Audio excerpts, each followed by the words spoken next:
फिर कबीर जी कह रहे हैं भक्ति के अंग के दोहे में, जाति बरन कुल खोय के भक्ति करे चितलाय। जाति बरन कुल खोय के भक्ति करे चितलाय।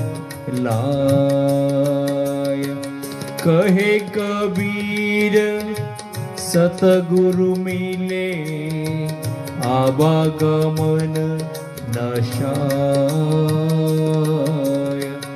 कहे कबीर सतगुरु मिले आवागमन नशाय।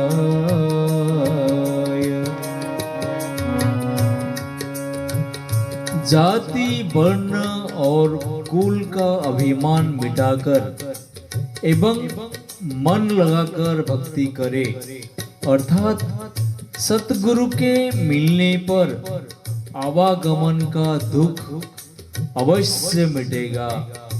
आवागमन का दुख अवश्य मिटेगा।